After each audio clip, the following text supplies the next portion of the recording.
Gahi gihapon kunog ulo ang pipila ka mga residente sa Barangay 37-D, Davao City, human nga padayon kini nagapataka og labay sa mga hugaw sa kanal ug uban pa. Padayon gisaway ni bone collector Daryl Blatchley ang kawalay pagpakabana sa ubang barangay opisyales nga miresulta na kuno sa pagkuyanap sa sakit nga sama sa dengue. Kini ang balitang barangay ni Sheila Vergara Rubio.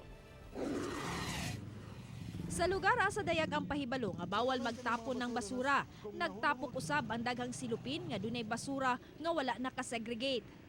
Daplin sa kadalanan sa Barangay 37D, nagtapon og ang mga basura nga dugay makolekta sa sentro.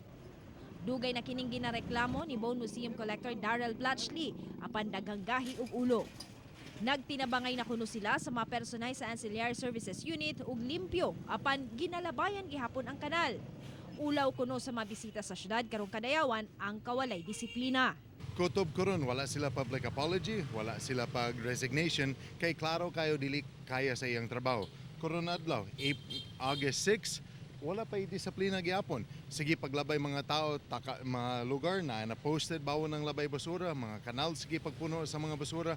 Ang kahugawan kuno maoy hinungdan sa pagkuyanap sa sakit. Dayag nga gasaka karon ang ihap sa kaso sa dengue tungod sa ubang lugar nga wala gakooperar og limpyo sa tugkaran.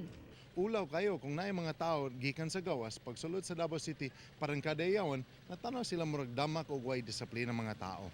Si ABC President Edgar Ibuyan Sr. may gitahasan karon ni Mayor Inday Sara Duterte aron tutukan ang suliran sa basura sa matag barangay.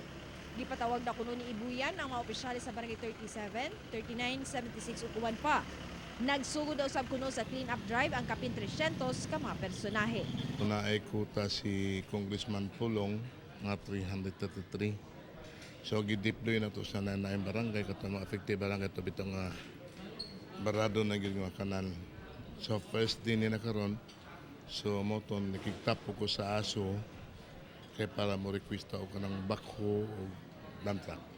Kauban si Leo Arcajes sa kamera. Ako si Sheila Vergara Rubio para sa One Mindanao.